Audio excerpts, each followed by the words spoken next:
ఒక ఇద్దరి మధ్య మూడో వ్యక్తి జొరబడకుండా, సాతాను జొరబడకుండా ఉండాలంటే వారు ఇరువురు ఒకరినొకరు బాగా ఎరగాలండి. ప్రసంగం బాగుంటే సరిపోదండి, ప్రసంగికుడు సరిగా ఉండాలి. ప్రసంగికుడు సరిగా ఉంటే సరిపోదు, ప్రసంగం బాగుండాలి.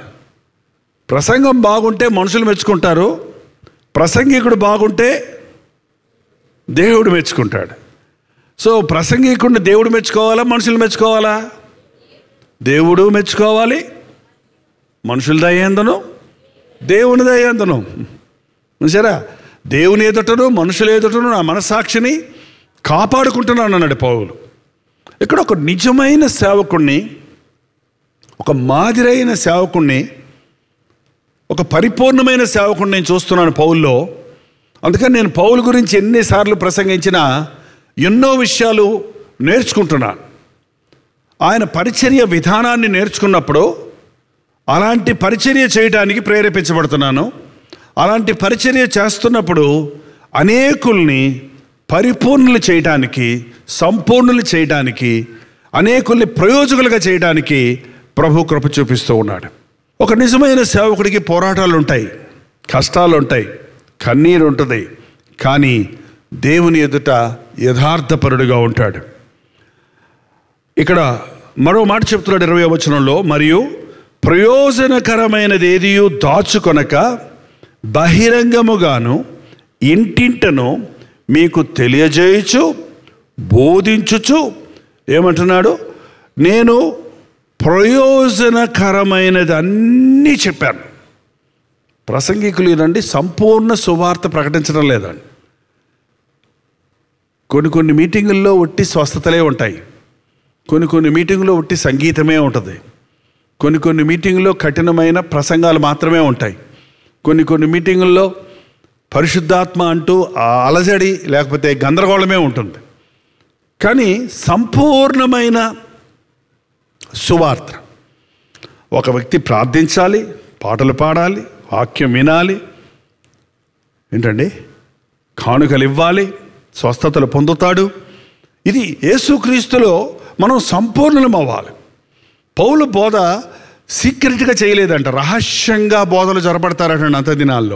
అంత్యదినాల్లో ఎలా వస్తారంటే అండి, బోధకులు రహస్యమైన బోధకులు వస్తారంట. రహస్యంగా పిలిచి గుసగుసలుగా చెప్తారు.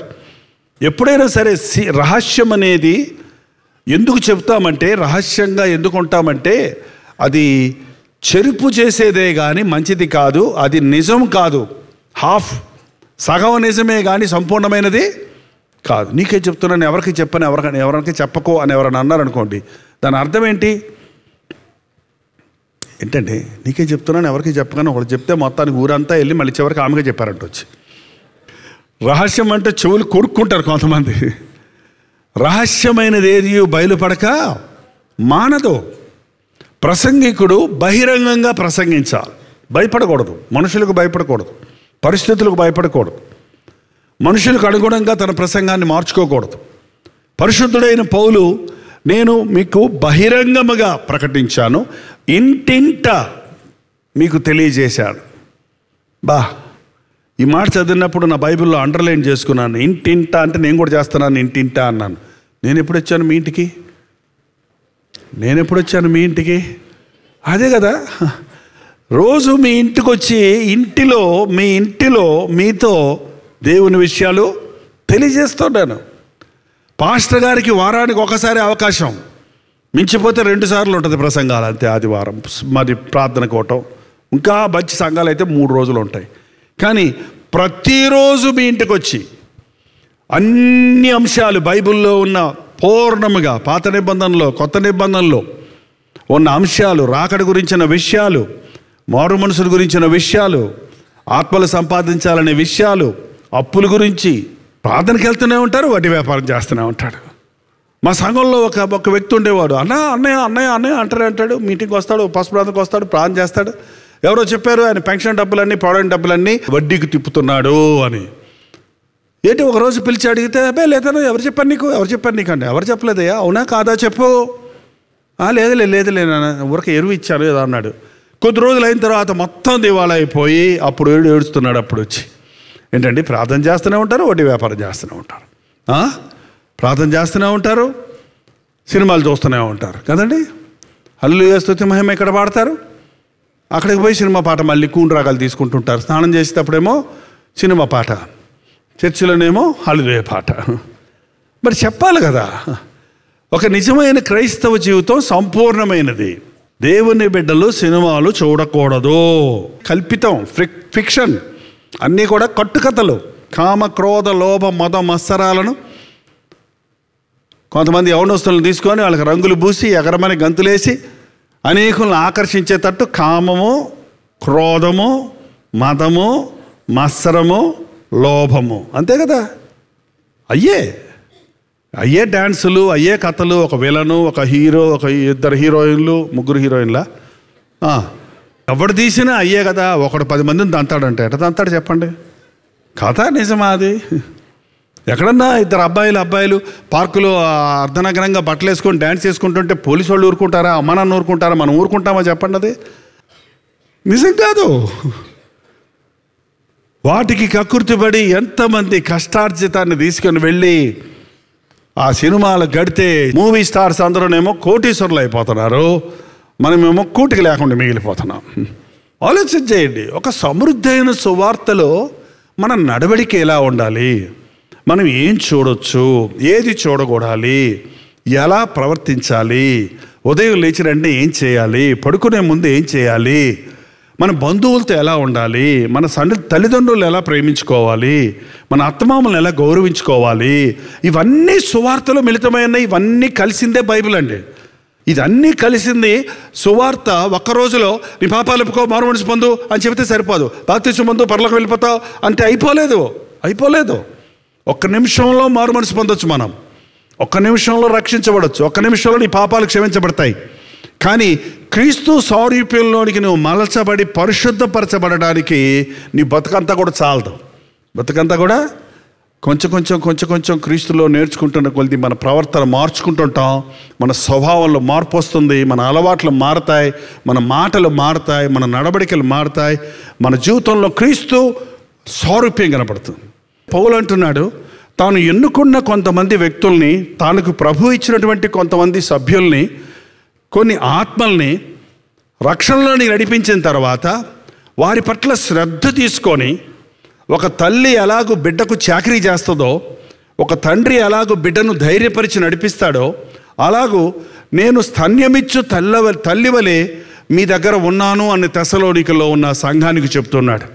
నేను ధైర్యపరిచే తండ్రి వలె మీ మధ్య ఉన్నాను అని చెప్తూ ఉన్నాడు. ఒక తల్లి ఎలాగూ పుట్టిన బిడ్డను రోజు నలుగు పెట్టి రుద్ది ఏం చేస్తారండి? నలుగు పెడుతున్నారా? పెడతలేదండి. అవి ఉంటాయి కదా క్రీములు, అవి తెచ్చుకోవడం స్నానం చేస్తున్నారా? పూర్వకాలంలో పసుపు వేసి, ఎన్న పోసేసి, నలుగు వేసి, సున్నిపిండి వేసి 8 మందికి రుద్దేది మా అమ్మ. నాకు ఇప్పుడు కూడా గుర్తుంది. ఇంకా ఏంటండి, నేను పెద్దవాడిని 8 ఏళ్ళు అయితే మా చిన్నోడు 1 ఇయర్ పిల్లోడు. 8 మంది వరుస ఒక సంవత్సరం వరుసగా నిలబెట్టి రుద్ది ఇరుద్ది నువ్వారా నూరారా, రుద్ది ఇరుద్ది నువ్వారా నూరారా. ఈరోజు అది లేదు. పోయి స్నానం జరపరా. అంతే. ఇవాళ పాస్టర్ గారులు కూడా అంతే. రక్షించబడ్డ వ్యక్తిని శ్రద్ధ తీసుకొని వాడి జిడ్డంతా పోయేటట్టు, వాడి మడ్డంతా పోయేటట్టు వాడిని రుద్ది, వాడి చక్కటి రూపం తీసుకొచ్చి చక్కటి శరీరము కలిగి చక్కటి ఆకృతి కలిగిన వాడిగా సిద్ధపరచడానికి శ్రద్ధ తీసుకోవటంలా. చేతులెత్తాయి, రక్షించబడే వాళ్ళని చేతులెత్తండి, హల్లెలూయా, వెళ్ళి మునగండి అక్కడ, హల్లెలూయా, డబ్బులు కట్టండి అక్కడ, హల్లెలూయా, వెళ్ళిపోండి, మళ్ళీ వారం రండి, కానుకలు తండి, అంతే అయిపోయిందండి. పౌలు అలా కాదు. ఇంటింటా నేను వచ్చి మీకు బహిరంగంగా బోధించాను. బహిరంగంగా ఉన్న గుంపులో ఉన్న వారిని సెలెక్ట్ చేసుకొని ఎవరెవరు సరిలేరో, ఎవరెవరు సంపూర్ణులు కారో వారి ఇళ్ళకొచ్చి ప్రార్థించాను. ప్రేమ లేదండి ఇప్పుడు ఈ జనాల్లో.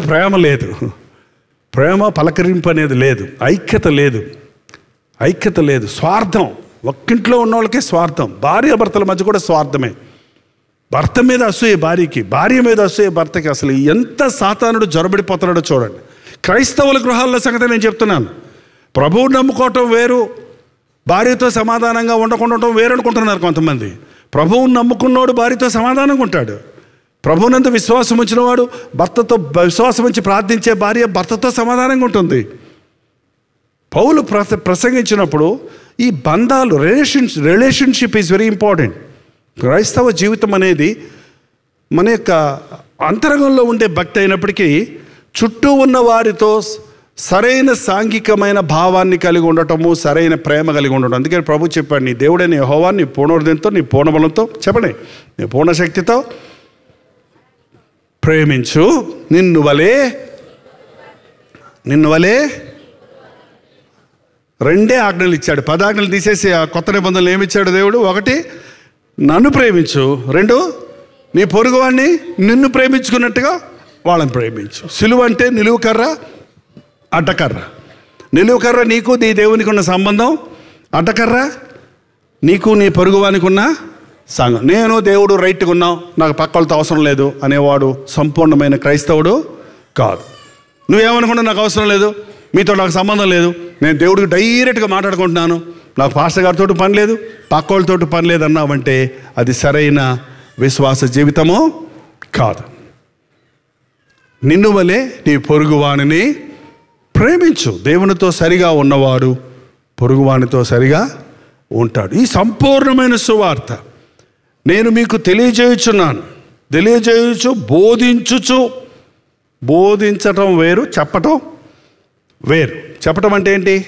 ప్రార్థన చేసుకోవాలి, బైబిల్ చదువుకోవాలి, దశమభాగం తీసుకొచ్చి కానుక ఇవ్వాలి, జన్మలు చూడకూడదు, వెళ్ళిపోండి, ఓకే. ఏంటండి చెప్పడం? నేను చెప్పాను, వాళ్ళు వింటలేదు, ఎన్నిసార్లు చెప్పారు వింటలేదు, వారం చెప్తాను వింటలేదు అని మళ్ళీ నేరం మోపటం. బోధించడం అంటే ఏంటి? బైబిల్ చదువుకోవాలమ్మా, పొద్దున్నే లేచి 6 గంటలకి ఒక అధ్యాయం చదువుకో, ఎక్కువసేపు టైం లేకపోతే. ఏంటి? మోకరించి ప్రార్థన చేసుకో. నేను కూడా ప్రార్థన చేస్తాను నీకోసం. ఏంటండి? బోధించటం, వాళ్ళకి అర్థమయ్యేటట్టు వివరించి తీసుకురావటం, దిద్దటం. మనం చిన్నపిల్లలకి బడిలో జాయిన్ చేసినప్పుడు చిన్నప్పుడు ABCDలు అనుకుంటే అప్పుడు ఆలు ఉండేవి. అక్షరాభ్యాసం చేసినప్పుడు పంతులు గారు ఏం చేస్తారంటే ఆ అబ్బాయి చెయ్యి మీద బలపం పెట్టి, పలక మీద బలపం పెట్టి, చేతి మీద చెయ్యి పెట్టి ఏం చేస్తారు చెప్పండి? ఎవరంటాడు? పంతులు గారు అంటూ పిల్లోడితో చెప్పిస్తూ చెయ్యి పట్టుకొని దిద్దిస్తూ చెప్తుంటాడు చూడండి. అది ముఖ్యమైనది. చెప్పటం లెక్చర్ ఇవ్వటం కాదు, నువ్వు చేస్తూ ఇతరులకు చెప్పటం, నువ్వు చేసింది ఇతరులకు చెప్పటం.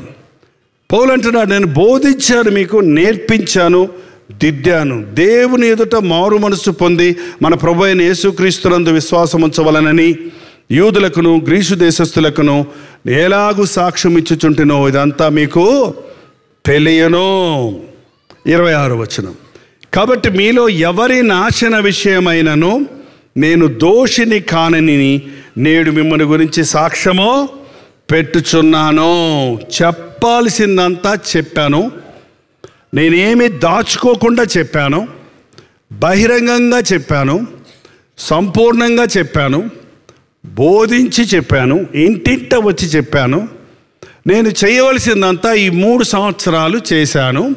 కాబట్టి ఇక మీదట మీరెవరైనా చెప్పినది అనుసరించకపోతే, ప్రభువునందు విశ్వాసం ఉంచకపోతే, ఆయన వాక్యానుసారంగా నడవకపోతే మీ నాశనానికి నేను కారణమో కాదు. చెప్పకపోతే ఎవరు కారణం? దుర్మార్గుడు మరణం పొందుచున్నాడని నీవు వెళ్ళి దుర్మార్గుడికి చెప్పు. అతడు అది విని తన దుర్మార్గతను విడిచిపెడితే అతడు రక్షించబడతాడు. ఒకవేళ నీవు చెప్పినా అతడు వినకపోతే అతడు మరణిస్తాడు. కానీ నిన్ను ఆ విషయమై నేను లెక్క అడగను. దుర్మార్గుడా నువ్వు మరణం పొందుతావు అని చెప్తే వాడు నన్ను తిడతాడు, వాడు వినడు అని నువ్వు చెప్పకపోయినందున అతను మరణిస్తే, తెలియక మరణిస్తే అతని విషయమై నీ మీద నేను నేరము మోపుతాను అన్నాడు. ఈ రోజున బాధ్యత కలిగిన సేవకులు, బాధ్యత కలిగిన తల్లిదండ్రులు చెప్పవలసింది మన పనే కానీ చేయించలేమండి. మనం ఒక గాడిదని నీళ్ళ దగ్గర తీసుకెళ్ళగలం కానీ ఆ నీళ్లు తాగేటట్టు చేయగలమా? మూతి బాగా అందులో ఉంచేసావనుకో మళ్ళీ తీసేస్తుంది. ఏం చేస్తుంది? బలవంతంగా ఏ మనిషిని మనం మార్చలేమండి. బలవంతంగా నువ్వు ప్రార్థన చేసుకో, బలవంతంగా నువ్వు ప్రభువు నమ్ముకో, బలవంతంగా నువ్వు చర్చికి రా, బలవంతంగా చేయలేము. ఎందుకంటే దేవుడు ఎవరిని బలవంతంగా ఏం చేయాలని మనందరికీ స్వేచ్ఛనిచ్చాడు. కాబట్టి చెప్పు, వింటారు లేకపోతే లేదు, నువ్వు మాత్రం చెప్పాలి. ప్రవక్త ఒకడు వారిలో ఉన్నాడు ఎరుగునట్లుగా నేను చెప్పమన్న వాటలు వారికి చెప్పాలి. వారు వినినను వినకపోయినను చెప్పమన్నాడు. ఈ రోజున చాలామంది క్రీస్తు సువార్తను వింటున్నారే కానీ విన్నదాని ప్రకారంగా నడుచుకోవటం లేదండి. నడుచుకోకపోతే అది మీకే నష్టం. చెప్పకపోతే దేవుడు మమ్మల్ని ఎక్కడుగుతాడు? చెప్పిన దాని ప్రకారంగా నడుచుకోకపోతే దేవుడు మిమ్మల్ని లెక్క అడుగుతాడు. ఎవరికి ఎక్కువ తెలుస్తో వారికి ఎక్కువ దెబ్బలంట. వాక్యం వినని వాళ్ళ సంగతి కంటే వాక్యం విన్న వాళ్ళకే కఠినమైన తీర్పు ఉంటుంది. తెలియక చేసిన వారికి కొద్ది దెబ్బలు, తెలిసి చేసిన వాడికి ఎక్కువ దెబ్బలు. కాబట్టి జీవం కలిగిన దేవుని చేతుల్లో పడటం భయంకరమని ఉంది బైబిల్లో. అంతా ఆశీర్వాదమే ప్రభువులు అనుకుంటున్నారేమో. యేసు ప్రభు చాలా ప్రేమ కలిగిన వాడు, దయామయుడు, కరుణామయుడు, మనల్ని మేలు కోరినవాడు, మనల్ని ఆయన రాజ్య వారసులుగా చేసుకోవాలని ఆశపడినవాడు, మన కొరకు ప్రాణం ఇచ్చినవాడు, మనకు అనేక అద్భుతాలు చేయగలిగినవాడు. కానీ అదే సమయంలో దేవునితో ఆటలాడితే, దేవుని ఎడల అజాగ్రత్తగా ప్రవర్తిస్తే దేవుని కోపానికి గురవుతాం. ఎలక్ట్రిసిటీ ఉంది చూశారండి, మంచిదా చెడ్డదా చెప్పండి? ఎలక్ట్రిసిటీ మంచిదా చెడ్డదా? కావాలా వద్దా? ఎలక్ట్రిసిటీ వలన ఏం ప్రయోజనం మనకి? లైట్లు వస్తున్నాయి, ఫ్యాన్లు వస్తున్నాయి, కంప్యూటర్లు పనిచేస్తున్నాయి, సెల్ ఫోన్ కూడా ఛార్జ్ అవ్వాలి కదా, సెల్ ఫోన్లు పనిచేస్తున్నాయి, మిక్సీలు పనిచేస్తున్నాయి, గ్రైండర్లు పనిచేస్తున్నాయి, ఏసీలు పనిచేస్తున్నాయి. ఎంత అసలు కరెంటు పోతే అరగంట మనకి ఎంత కష్టం కదా. అన్ని చేతులు మూతలు కట్టేసినట్టు ఉంటుంది కటిక చీకట్లో కూర్చొని. ఎంతో ఉపయోగకరంగా ఉంది. అందుకని కరెంటా నువ్వు నాకు చాలా ఇష్టమని అందులో ఏలు పెట్టావు అనుకో, ఏమైపోద్దండి? ఎగిరి పడతావు, ప్రాణమే పోతుంది. అందుకే జీవము గల దేవుని చేతిలో పడుట బహు భయంకరము. రెండు చేతులు ఆకాశం వైపు ఎత్తి ఒక చిన్న ప్రార్థన చేద్దాం. పరిశుద్ధాత్ముడు ఈ రోజున నిన్ను అభిషేకించాలని ఆశపడుతూ ఉన్నాడు. ఆపాద మస్తకము నిన్ను పరిశుద్ధపరచాలని ఆశపడుతూ ఉన్నాడు. ఇంకా నీలో కడగబడని పాపాలు ఉన్నాయి, ఇంకా నీలో ఒప్పుకొనని పాపాలు ఉన్నాయి, ఇంకా నీవు జయించలేని బలహీనతలు ఉన్నాయి. వాటి నుండి ఈ సమయంలో ప్రభు నిన్ను విడిపించాలని ఆశపడుతూ ఉన్నాడు. నీవు ఆయన సొత్తైన జనంగా ఉండాలని, ఆయన రక్తములో కడగబడి హిమము కంటే తెల్లగా చేయబడిన వ్యక్తిగా ఉండాలని ప్రభు కోరుతున్నాడు. పరిశుద్ధుడా, ప్రేమగల తండ్రి, ఏ గుండెల్లో ఏ దిగులు ఉందో చూడు నాయన. ఈ అవసరతతో నీ సన్నిధికి వచ్చారో చూడయ్యా. ఇంకా రక్షణ లేని వారికి రక్షణ దయచేయి నాయన. మారు మనసు లేని వారికి మారు మనసు దయచేయి ప్రభువా. మారు మనసు పొందాలని చెప్పుకొని పరిశుద్ధపరచబడిన వారిని నీ చేతుల్లోనికి తీసుకొని నీ సారె మీద వేసి నీ చేతులతో మలచి నీ సారూప్యం వచ్చే వరకు మమ్మల్ని దిద్దు నాయన. మమ్మల్ని చక్క చేయి ప్రభువా. నీ వాడుకునే పాత్రలుగా మమ్మల్ని చేయి నాయన. నీకు ఇష్టమైన బిడ్డలుగా మమ్మల్ని చేసుకో ప్రభువా. అద్భుతాలు చేసే దేవుడువని, మనుషుల మనసులు మార్చే దేవుడువని, హృదయాన్ని మార్చగలిగిన వాడివి నీ ఒక్కడివేనని నమ్ముచున్నామయ్యా. వేష భాషలు మార్చుకొని, ఆచారాలు పద్ధతులు మార్చుకొని, పై భక్తితో మేము సంతృప్తి చెందక అంతరంగంలో శుద్ధీకరించబడి నాయన పరలోక రాజ్య వారసులుగా మేము సిద్ధపడుటకు సహాయం చేయము. యేసు క్రీస్తు నామములో అడుగుచున్నాము తండ్రి. మన తండ్రి అయిన దేవుని యొక్క ప్రేమయు, కుమారుడైన క్రీస్తు యొక్క కృపయు, ఆదరణకర్త అయిన పరిశుద్ధాత్మ యొక్క సహవాసమును కుడి వచ్చిన మనందరికీ ఇప్పుడును సదాకాలమును తోడైండును గాక. Amen, amen, amen. మీ ఆధ్యాత్మిక జీవితానికి సహాయపడే అనేక పుస్తకములు, 50 పుస్తకాలు రచించడానికి బైబిల్ పఠనంలో నుండి బైబిల్ విషయాలను, ముఖ్యంగా విశదీకరించిన విషయాలు మీకు ఎంతో ఉపయోగకరంగా ఉంటాయి. 50 పుస్తకాల సెట్ మీకు కావాలంటే కేవలం ఒక 3,000 రూపాయలు మీరు విరాళం చేయగలిగితే మీ పోస్టల్ అడ్రస్ తెలియజేస్తే వీటిని రిజిస్టర్ పోస్ట్లో మీకు పంపించడానికి సిద్ధంగా ఉన్నాం. వీటి విషయం కూడా మీకు వివరాలు కావాలంటే 8939393939 నెంబర్కి మీరు కాల్ చేయొచ్చు. ఉదయం 10 నుండి సాయంత్రం 10లోగా చేయండి. తప్పకుండా మా సోదరులు మీకు కావాల్సిన ఇన్ఫర్మేషన్ అందిస్తారు. లేదంటే www.jpaul.org అనే వెబ్సైట్ని దర్శించండి. మరిన్ని వివరాలు మీరు సేకరించవచ్చు.